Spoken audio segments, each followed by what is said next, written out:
Bismillahirrahmanirrahim. Assalamualaikum warahmatullahi wabarakatuh.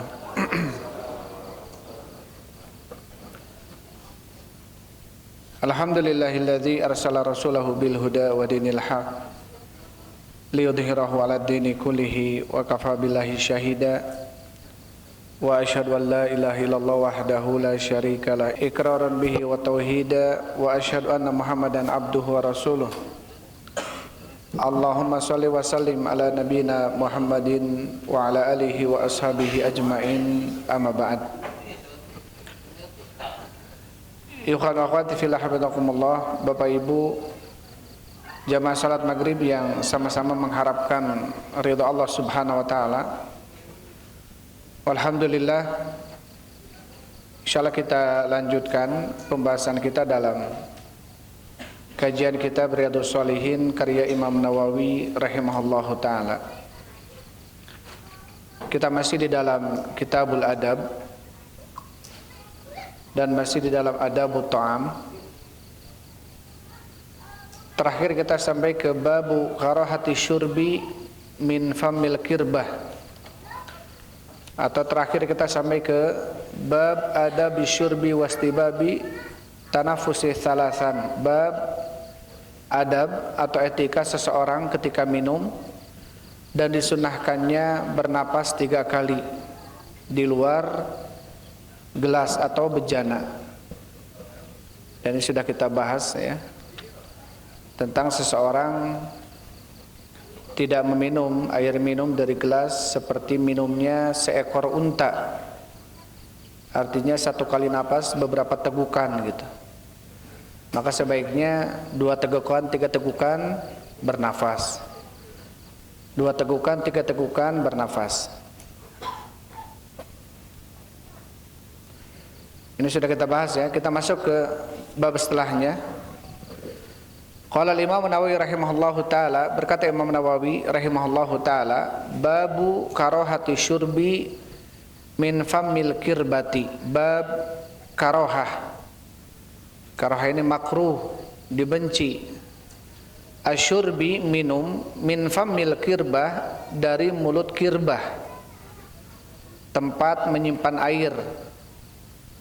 Wa nahwiha, dan yang semisal darinya. Wa bayani annahu karahatu tanzih, dan penjelasan bahwasannya itu adalah makruh yang sifatnya makruh tanzih, makruh yang bentuknya pensucian saja, tidak sampai kepada haram. La tahrima, bukan makruh yang haram. Taib ya. Jadi dalam bab itu sendiri sudah kita bisa pahami tentang bagaimana pendapat Imam Nawawi rahimahullahu taala tentang seseorang minum dari mulut kirbah. Kirbah ini dulu terbuat dari kulit ya, biasanya kambing, yang kemudian kulit tersebut dibuat tempat air wadah ya, yang keempat kakinya disatukan, dijadikan gantungan, dan tenggorokannya ini dibuat lubang gitu ya, dan dimasukkan air ke dalamnya. Dimasukkan air ke dalam kulit tersebut, dan itu namanya kirbah. Wa nahwiha, dan yang semisal darinya atau selain daripada kirbah yang disebutkan, yaitu tempat air minum yang air minum tersebut tidak nampak dari luar dalamnya. Beda dengan aqua ya, beda dengan apalagi yang semisal dengan aqua, tempat air minum yang terlihat isi dari luarnya. Ya, adapun kirbah adalah tempat air minum yang tidak tembus pandang. Artinya apa? Tidak terlihat dari luar air minum apa yang ada di dalam isinya. Karena nanti disampaikan oleh Imam Nawawi, kenapa kemudian menjadi makruh hukumnya, dikhawatirkan ada sesuatu yang justru membuat seseorang tersakiti dengannya. Di dalamnya ada binatang, hasyarat, ada serangga, atau masuk ke dalam kirbah tersebut tanpa kita ketahui ada binatang kecil masuk ke dalamnya, terus kita minum dan termakan. Ini yang dikhawatirkan. Beda kalau kemudian tempat air minum tersebut terlihat transparan dari luar. Makanya kenapa di sini katakan atau Syekh atau Imam Nawawi berpendapat makruhnya litanzi, ya, bukan litahrim.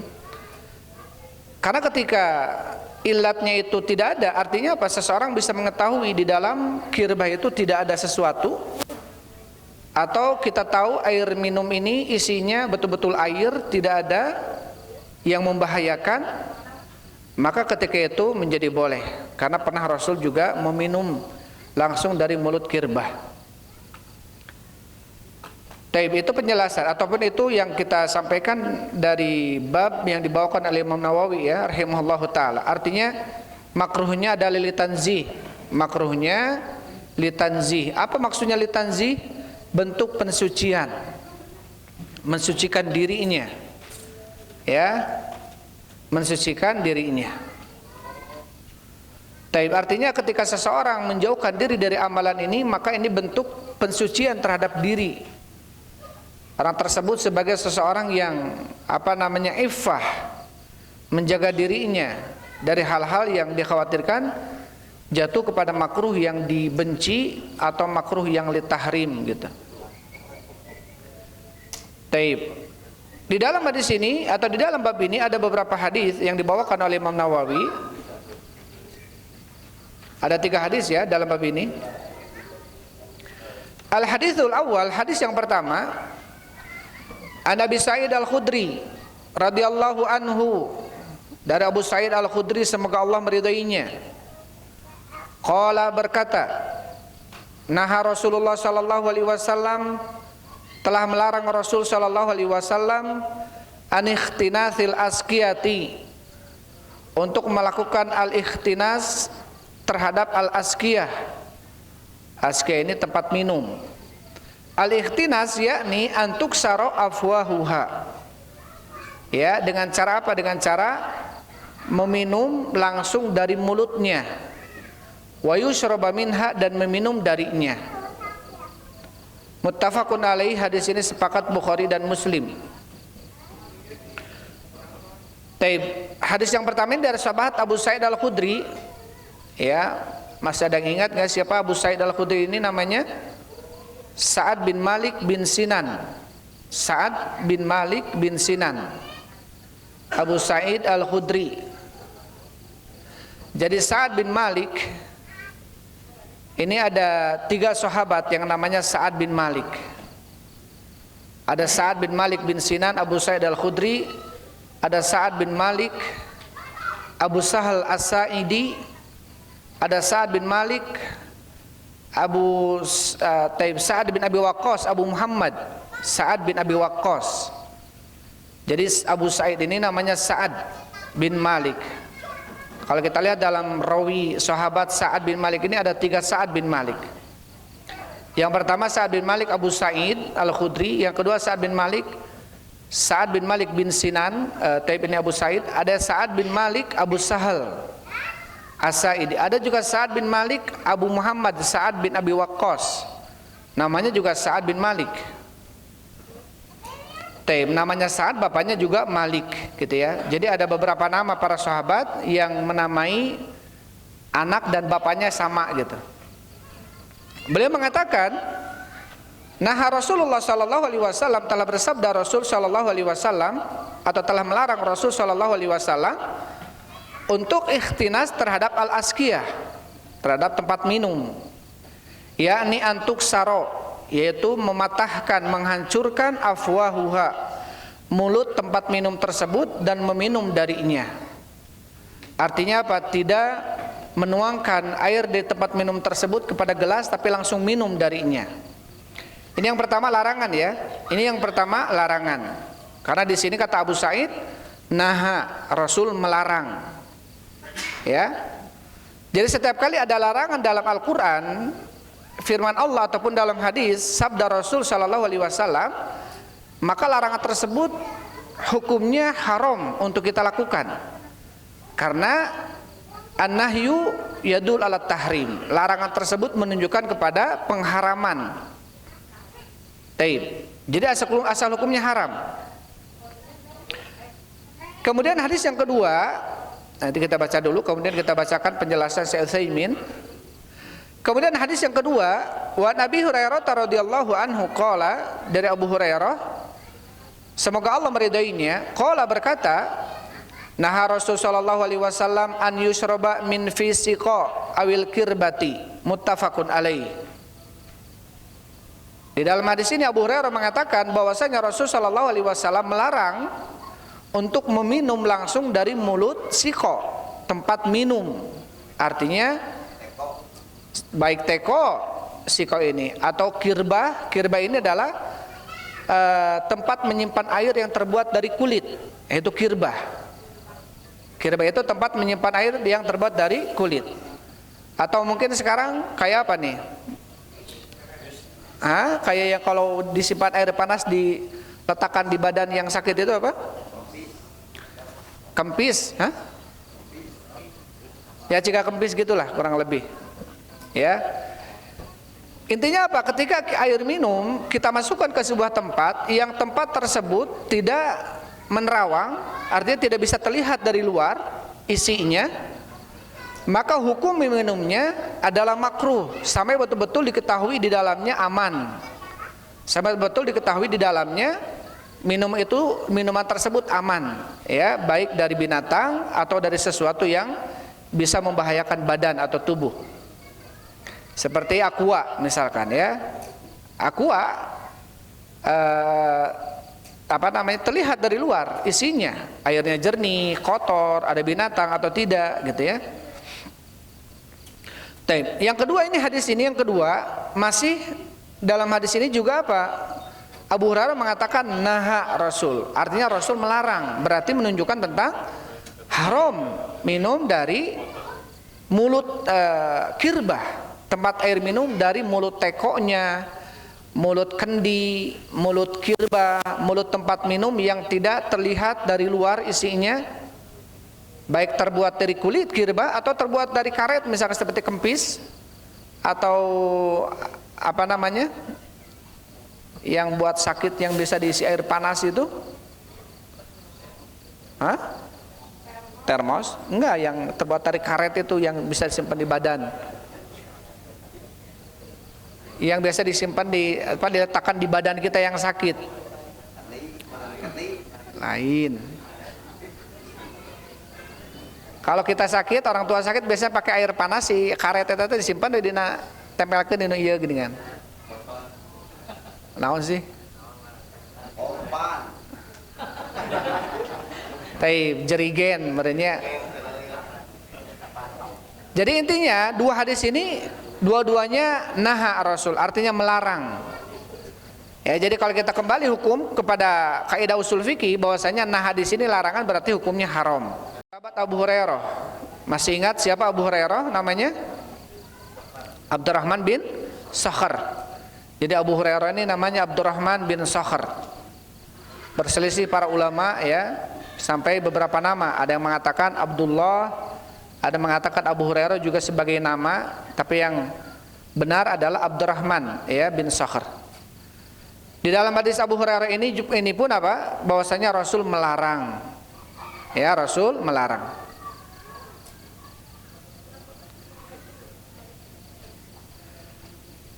Taib. Kemudian hadis yang ketiga, wa an Ummi Thabit Kabsyah binti Thabit ukhti Hasan bin Thabit. Dari Ummu Thabit namanya Kabsyah. Namanya Kabsyah binti Thabit, ini saudara perempuannya Hasan bin Thabit radhiyallahu anhu wa anha. Semoga Allah meridainya dan meridai ukhtu Hasan ini.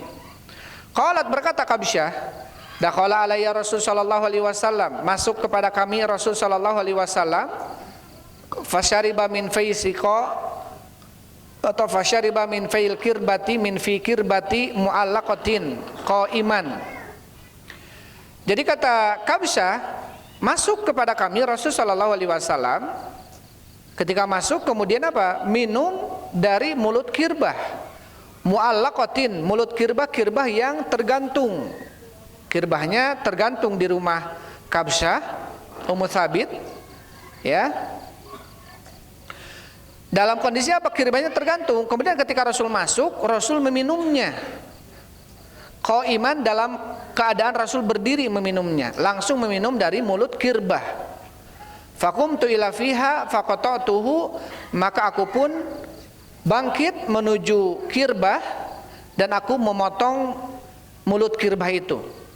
Artinya memotong mulut kirbah ini, kenapa disebutkan ya? Wa inna maqata'tuha, kenapa aku memotongnya? Litahfadhu maudi afami Rasulillah, agar terjaga bekas mulutnya Rasul yang ada dalam kirbah itu, wa tatabarraka bihi, dan beliau mengambil berkah darinya, wa tasunahu anil ibtidal, ya, dan di tasunah ini dijaga dari ibtidal, diganti gitu ya. Taib wa hadal haditsu mahmulun ala bainil jawaz, dan hadis ini menunjukkan tentang penjelasan bolehnya minum langsung dari mulut kirbah. Wal haditsani sabiqon, dan dua hadis yang kedua dan pertama tadi, libayanil afdal wal akmal, menjelaskan tentang lebih utama dan lebih sempurna itu minum tidak langsung dari kirbah, tapi dituangkan dulu ke dalam gelas atau yang lainnya. Wallahu a'lam. Ini kata Imam Nawawi rahimahullahu taala. Taib, kemudian penjelasan. Berkata Syekh Muhammad bin Shalih Al-Utsaimin rahimahullahu taala, min adabi syurbi alla yashrabal insanu min famil kirbati aw siqa, termasuk etika minum. Ini termasuk adab ya. Seseorang itu tidak minum langsung dari mulut kirbah atau tempat minum, ditotor gitu ya, dari botol atau dari tempat minum yang lainnya. Ini sebaiknya, walaupun boleh. Tapi ini termasuk bab adab ya, termasuk etika. Kenapa? Lianna Nabi sallallahu alaihi wasallam nahan dzalika, karena Nabi melarang daripada itu. Wal hikmatu min hadza annal miyah, dan hikmah dari pelarangan ini bahwasanya air fi masabaqa laysat bitilkal miyatin nadhifah. Karena air yang ada di dalam kirbah sebagaimana telah lewat, itu bukan air yang dijamin kebersihannya. Ya, karena di dalam kirbah, karena kita tidak tahu di dalam kirbah ini dia ada serangga masuk, ada sesuatu masuk, sehingga kita tidak tahu gitu. Fa idza sarat fil kirbati aw fi siqa fa innahu yakunu fiha asya'un mu'adhdiyatun idan aw hasyarat. Karena apabila air tersebut di dalam kirbah atau di dalam tempat air minum dan lama di dalamnya, maka bisa terjadi di dalamnya itu apa? Ada perkara yang mudhiyah, yang bisa memberikan atau menyakitkan badan. Baik idan, baik adanya idan ini adanya belatung gitu ya, au hasyarat, adanya serangga, au ghairi dzalik, atau selain daripada itu, mimma huwa ma'rufun liman kanu yastamiluna hadza min qabl, ya, atau selain daripada itu yang dikenal dahulu orang-orang yang menggunakan kirbah.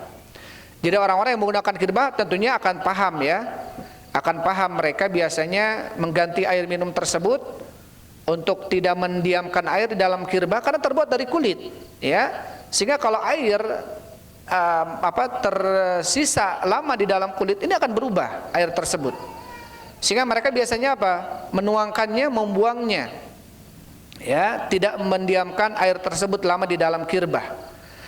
Dikhawatirkan karena kita tidak tahu air dalam kirbah, kemudian kita langsung ujug-ujug minum dari mulut kirbah, dikhawatirkan air tersebut air yang lama menggenang di dalamnya sehingga ada belatung gitu ya, atau ada sesuatu yang bisa membuat badan kita ini sakit ya, atau tubuh kita ini sakit. Falihada nahan Nabi sallallahu alaihi wasallam an ikhtinasil asqiyah, maka oleh karena ini Nabi sallallahu alaihi wasallam melarang untuk ikhtinasil asqiyah, artinya meminum langsung dari mulut kirbah. Taib. Kemudian Syekh Utsaimin mengatakan wa dzukira anna rajulan syariba marratan, pernah disebutkan ada seseorang, ini wallahu alam ya, disebutkan juga dalam Fadlu Ta'dimi Sunnah, tentang keutamaan mengagungkan sunnah, karya Syekh Abdul Adim atau Abdul Qayyum ya, karya Syekh Abdul Qayyum. Beliau mempunyai kitab namanya Ta'dimus Sunnah, bab atau kitab Ta'dimus Sunnah, mengagungkan sunnah, tentang bagaimana dalil-dalil tentang perintah kita mengagungkan sunnah, bahkan tentang larangan seseorang menyelisih sunnah, bahkan tentang akibat yang Allah segerakan kepada orang-orang yang mencela dan menghina sunnah. Salah satunya disebutkanlah kisah tentang kondisi seseorang ini. Wallahu alam, ini tabi'in ya, dari bangsa tabi'in, wallahu alam. Disebutkan anna rajulan syariba marratan hakadha. Pernah seseorang minum dari mulut kirbah. Ketika itu sebelum minum dari mulut kirbah, diingatkan dengan hadis Abu Hurairah ini, bahwasanya Rasulullah SAW melarang seseorang minum dari mulut kirbah. Kemudian dia tidak mengindahkan hadis ini. Dia kemudian menganggap sepele hadis ini. Ya, tidak mengagungkannya.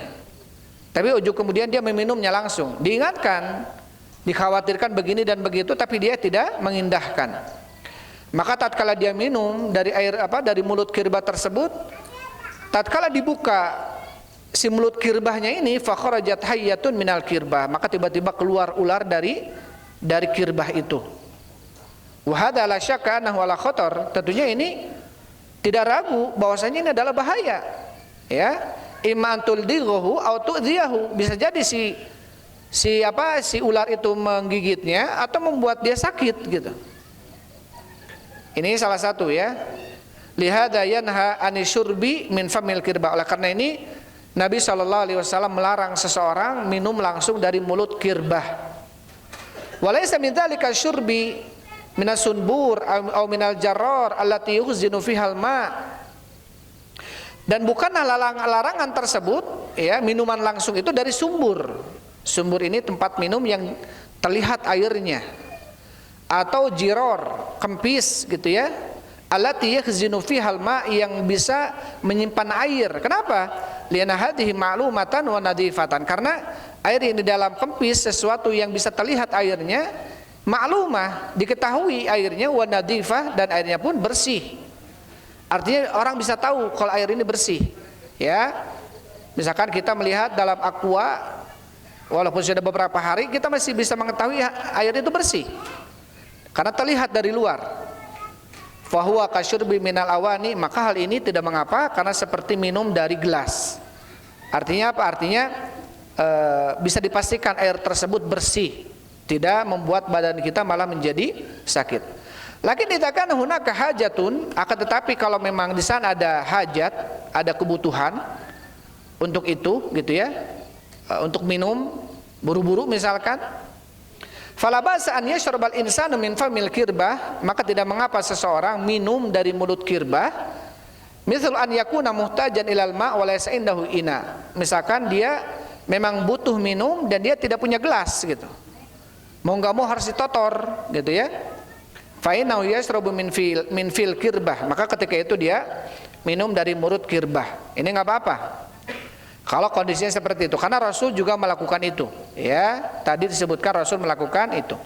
Artinya apa? Amalan Rasul SAW ini menunjukkan tentang apa? Tentang amalan tersebut jawaz, ya, dulu ala jawazihi gitu ya. Taib. Sebagaimana kita sering dengar ya hadis Rasul SAW mengatakan la yashrabanna ahadukum qaiman. La di sini la nahiyah, artinya tidak boleh. Janganlah yashrabanna. Nah, ini ada nun taukid. Artinya nun taukid ini menguatkan hukum sebelumnya. Apa hukumnya? Larangan. Artinya la yashrabanna, artinya apa? Janganlah sekali-kali benar-benar seseorang di antara kalian minum sambil berdiri. Artinya kata para ulama, hadis ini kalau kita melihat hadis ini, maka hukum minum berdiri ini haram. Haramnya bisa kuat sekali karena apa? Dikuatkan oleh nun taukid. La yashrabanna ahadukum qaima. Benar-benar seseorang di antara kalian betul-betul jangan pernah minum sambil berdiri. Jadi seakan-akan demikian maknanya. Tetapi pernah Rasul, ini juga kita lihat ya, hadis ini juga, atau pernah karena Rasul SAW yashrabu zamzam wa huwa qaim. Rasul pernah minum zam-zam dalam kondisi beliau berdiri. Atau dalam hadis ini Rasul mengatakan Ummu Thabit Kabsyah mengatakan fasyariba min fi kirbah mu'allaqatin qaiman. Rasul minum langsung dari mulut kirbah dalam kondisi beliau berdiri minumnya. Artinya apa? Yang pertama, Tadi ketika ada larangan, maka yadul al tahrim, menunjukkan hal itu haram. Kapan hukum haram ini bisa berubah? Ketika ada dalil baik dari Al-Qur'an atau hadis yang menunjukkan atau merubah hukum itu. Ya, yang tadinya haram menjadi makruh. Yang tadinya haram menjadi makruh. Tapi makruhnya litanzih bukan litahrim. Kenapa? Karena Nabi mencontohkan beliau minum sambil berdiri. Ya, karena nggak mungkin bagi seorang nabi melakukan sesuatu yang haram. Ya, kalau kemudian ada yang berpendapat makruh di sini makruh li tahrim, makruhnya haram, berarti minum berdiri ini makruh tapi makruhnya haram. Maka sebagian mengatakan bahwasanya tidak mungkin bagi seorang nabi melakukan sesuatu yang haram, karena nabi maksum, ya, terjaga dari amalan-amalan yang jatuh kepada sesuatu yang haram. Maka makruh di sini adalah litanzih. Ya, makruhnya makruh litanzih. Taib. Kemudian kata Syekh Utsaimin rahimahullahu taala wa la hadza fayakunu nahyu an dzalika kama qala al-muallif rahimahullah li karahati wa laysa litahrim. Maka hukum minum langsung dari kirbah sebagaimana telah dijelaskan oleh penulis yaitu Imam Nawawi bahwasanya hukumnya adalah makruh litanzih, bukan makruh yang haram, ya, bukan makruh yang haram. Taib. Kemudian diambil faedah dari hadis ini kata Syekh Utsaimin rahimahullah, ini penting. Apa faedah dari hadis yang disampaikan? Annahu yajuzu an yashrabal insanu qa'iman idza da'atil hajatu ila dzalik. Bolehnya seseorang minum sambil berdiri kalau memang dia butuh untuk itu, artinya nggak bisa duduk dia minumnya, ya, nggak bisa duduk minumnya, maka boleh dia minum sambil berdiri. Misalkan seseorang sedang sa'i, gitu ya, karena ketika sa'i boleh seseorang minum, ya, boleh seseorang minum ketika sa'i, karena sa'i ini tidak seperti tawaf, ya, kalau tawaf itu seperti sholat kata Rasulullah yang harus dilakukan dengan berwudu. Yang harus seseorang melakukannya dalam kondisi berwudu. Kalau sa'i sebagian mengatakan tidak. Maka boleh ketika sa'i dia dia minum. Nah, ketika minum apalagi dalam kondisi desak-desakan, maka boleh minumnya berdiri. Atau seseorang yang khatib, ini pendapat Syafi'iyah, boleh bagi khatib untuk minum. Boleh bagi khatib untuk minum ketika melakukan khutbahnya. Di salah-salah khutbah dia minum. Ya, dan minum ketika minum dia duduk dulu. Ini dikhawatirkan ada tafsil, ada seperti pemisah antara khutbah pertama dengan kedua, gitu ya. Maka sebagian minum sambil berdiri, maka nggak mengapa ketika itu. Karena dikhawatirkan kalau dia minum berdiri, duduk dulu minumnya, dikhawatirkan mustamil menganggap dia sudah selesai khutbah pertama dengan duduk, bangkit lagi berarti khutbah kedua. Ya, padahal si khatib dia duduk itu untuk minum, gitu ya. Terus dia berhenti khutbah pertama, naik lagi khutbah kedua, maka akan menjadi persangkaan lain bagi mustami. Loh, ini kenapa jadi ketiga khutbahnya, gitu. Padahal yang tadi itu bukan duduk istirahat khutbah, tapi minum misalkan. Maka boleh ya bagi khatib untuk minum sambil berdiri. Atau bagi orang-orang yang memang butuh untuk minumnya berdiri, maka ini nggak mengapa. Tetapi tetap lebih afdol dia minumnya duduk. Maka di sini menunjukkan tentang apa? Afdaliyah, tentang lebih utama, ya, lebih mulia.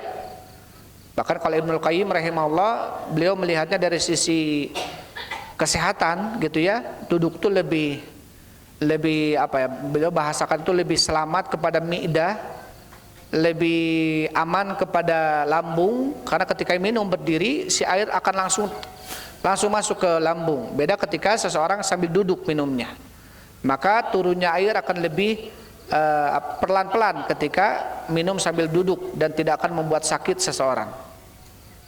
Dan kadang-kadang kita merasakan itu, gitu ya, lagi kosong-kosongnya perut kita minum leguk-leguk, gitu ya, habis minum malah jadi sakit lambung kita. Itu tadi karena apa? Karena dikhawatirkan ketika lambung kosong dari air, maka dia rapat. Ketika langsung air minum, makanya kenapa kemudian seseorang yang saum itu dianjurkan sesuatu yang manis-manis, atau kalau tidak ada kurma dia dengan air, jangan langsung dengan makanan yang keras. Karena dikhawatirkan merusak lambung, ya. Karena lambung 12 jam dia kosong dari makanan, dari minuman, membuat si lambung itu akan beristirahat, dia akan rapat gitu ya. Kalau air langsung masuk dikhawatirkan apa? Justru membuat lambung itu sakit. Maka dianjurkan yang manis-manis, kurma atau rutab, atau kalau tidak ada kata Rasul maka dengan air. Tentunya akan lebih selamat gitu ya, akan lebih selamat. Taib. Maka kemudian apa? Kata Syekh Utsaimin, lakin idza kana hunaka hajatun fala ba'sa kama fi hadhil halah. Apabila di sana ada kebutuhan untuk minum berdiri, maka tidak apa-apa sebagaimana kita melihat kondisi siapa? Rasulullah ya. Ketika itu beliau masuk ke rumahnya Ummu Thabit, langsung minum sambil berdiri. Ya, langsung minum sambil berdiri. Taib.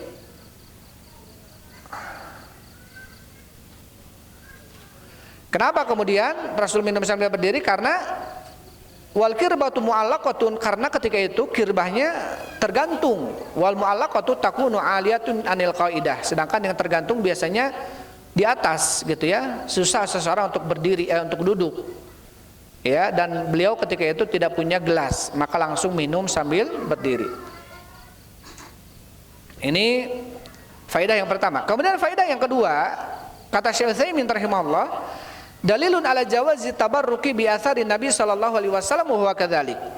Ini dalil ini, hadis ini menunjukkan sebagai dalil tentang bolehnya bertabarruk dengan asar-asar Nabi, sesuatu yang dipakai atau bekas yang dipakai oleh Nabi Shallallahu Alaihi Wasallam, dan itu betul boleh. Sebagaimana di sini Ummu Thabit Kabsyah, ketika kirbah itu diminum dari mulutnya, langsung si kirbah ini mulutnya dipotong oleh Kabsyah, oleh Ummu Thabit, dan dipeganglah oleh Ummu Thabit menjadi apa? Untuk bertabarruk dengannya, karena ini pernah dipakai minum, atau berarti setidaknya ada bekas mulutnya Rasul di kirbah itu. Taib. Wa qad kana sahabatu yatabarrukuna bi araqin Nabi, dan para sahabat dahulu mereka kadang-kadang bertabarruk dengan keringatnya Nabi. Jadi kalau Nabi berkeringat, itu para sahabat di antara mereka ada yang mengambil kain-kainnya diusap, ya, keringatnya Nabi. Kemudian apa? Kain tersebut dijadikan sesuatu yang bisa berbarokah. Wa yatabarrakuna birikihi, bahkan di antara mereka para sahabat ada yang bertabaruk dengan riknya, dengan air liurnya Nabi sallallahu alaihi wasallam. Wa yatabarrakuna bi thiyabihi, ada yang bertabaruk dengan baju-baju Nabi sallallahu alaihi wasallam. Wa yatabarrakuna bi syi'rihi, ada yang, atau bi sya'rihi, ada yang bertabaruk dengan rambutnya Rasul sallallahu alaihi wasallam. Ini sebagaimana sudah lewat ya penjelasan ini. Tetapi apa?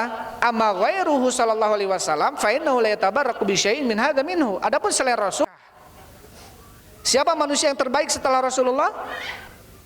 Abu Bakar As-Siddiq, semoga Allah meridainya. Jadi manusia yang terbaik setelah para nabi, para rasul siapa? Abu Bakar As-Siddiq. Jadi Abu Bakar As-Siddiq ini lebih mulia dibanding hawarinya Nabi Isa. Abu Bakar As-Siddiq ini lebih afdal dibanding pengikut setianya Nabi Musa alaihissalam, atau dibanding hawarinya Zakaria, atau hawari para nabi. Likulli nabi hawari wa hawari Zubair. Setiap nabi itu ada penolong-penolongnya, dan penolongku adalah Zubair, kata Rasulullah. Jadi Abu Bakar As-Siddiq ini lebih mulia dibanding sahabat-sahabat nabi-nabi terdahulu.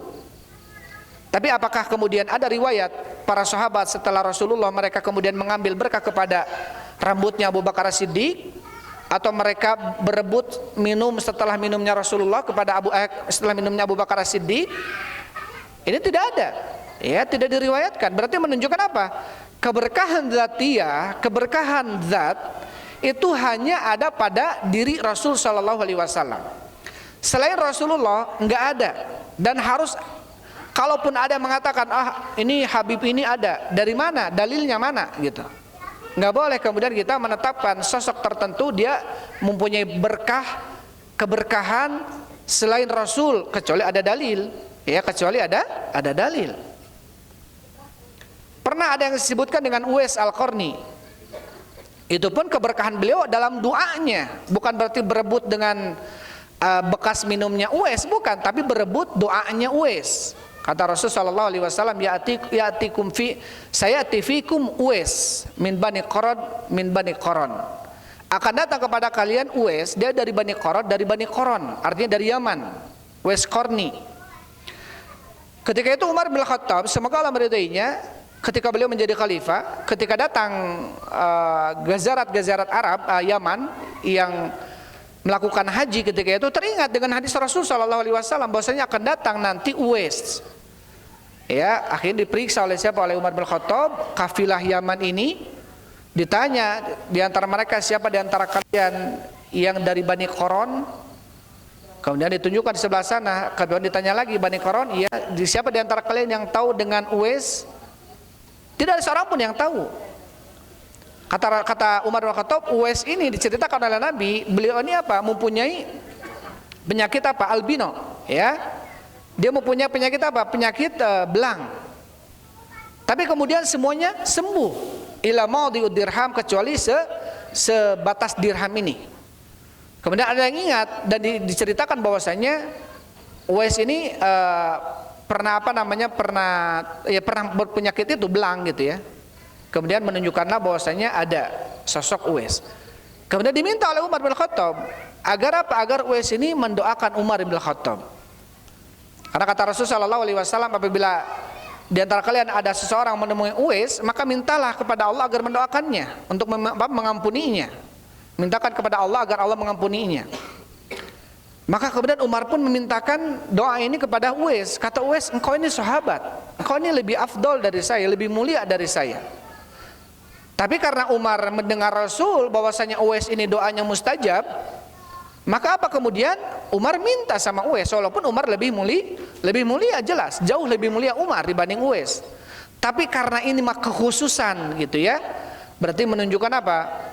Menunjukkan kalau Syekh Utsaimin, kita pernah bahas di sini ya. Kalau Syekh Utsaimin tetap ya, sebaiknya kita kadang-kadang kita banyak ya, kalau kita pergi umroh, pergi haji, nitip pang doakeun. Ya. Walaupun tentunya memang ini ada dalil. Sebagian sahabat dengan sahabat yang lainnya atau Umar dengan Rasul pernah ketika melaksanakan haji atau umroh, kemudian mengatakan la tansana ya ukhiya min du'aika, jangan kau lupakan kami ya wahai saudaraku dari doamu. Artinya apa? Karena engkau akan pergi ke sebuah tempat yang di sana mustajab, doakan saya.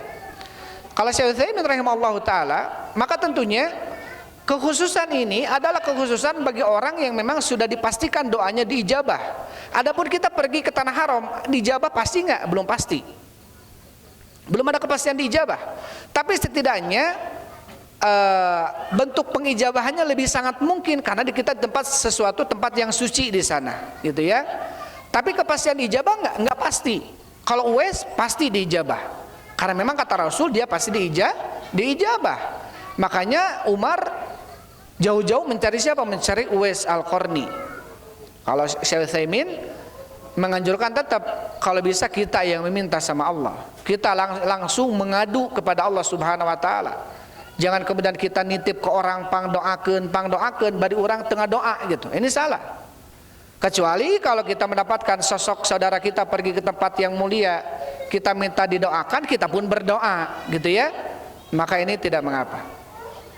Karena apa? Karena titipan doa yang kita sampaikan kepada saudara kita yang pergi ke tanah suci, ini belum ada jaminan diijabah doa tersebut. Ya, belum ada jaminan diijabah. Beda dengan sosok Uwais Al-Qarni. Jadi apa? Jadi untuk menempatkan ataupun untuk menentukan seseorang ini berkah atau tidak itu harus ada dalil.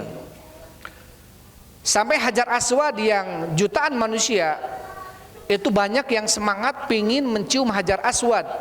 Ya, bahkan tidak sedikit kemudian mereka harus mengganggu manusia lainnya dengan sikutan-sikutan mereka biar dapat Hajar Aswad, perebut artinya.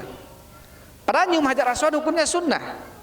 Yang umrah yang haji nggak nyium Hajar Aswad nggak pengaruh kepada nilai haji umrahnya, tetap sah, tetap afdol. Walaupun nggak nyium Hajar Aswad, walaupun nggak nyium Hajar Aswad. Karena ketika seseorang, pernah Umar bin Khattab berkata kepada Hajar Aswad, Ya hajarun innaka hajarun aswadun. Wahai hajar, wahai batu, sesungguhnya engkau adalah sebongkah batu hitam, la tanfa wa la tadur. Batu yang tidak bisa memberikan manfaat, tidak juga bisa memberikan madarat. Laula anni ra'aitu Rasul sallallahu alaihi wasallam yuqabbiluka ma qabaltu. Kalau seandainya saya tidak melihat Rasul menciummu, saya tidak akan mencium kamu. Artinya apa? Buat apa mencium batu? Masih banyak batu di kita yang bagus-bagus, ya. Masih banyak di kita batu-batu yang mulia. Ada batu-batu mulia gitu ya. Tapi karena Hajar Aswad ada keutamaan, artinya apa? Memang dianjurkan oleh Rasulullah. Ya, dicontohkan seseorang yang top untuk menciumnya. Itu pun kalau bisa, kalau mudah.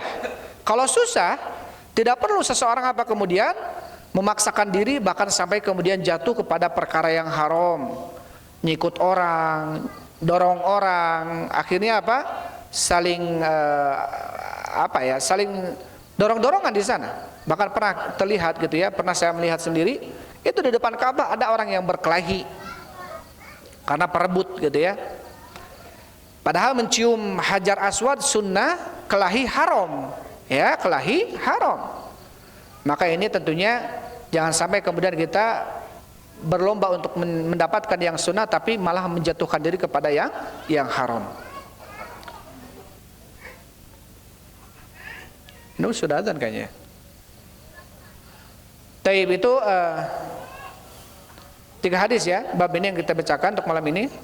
Itu saja yang bisa saya sampaikan. Wallahu a'lam bishawab. Alhamdulillah wassalatu wassalamu ala Rasulillah. Subhanakallahumma rabbana bihamdik asyhadu an la ilaha illa anta astaghfiruka. Assalamualaikum warahmatullahi wabarakatuh.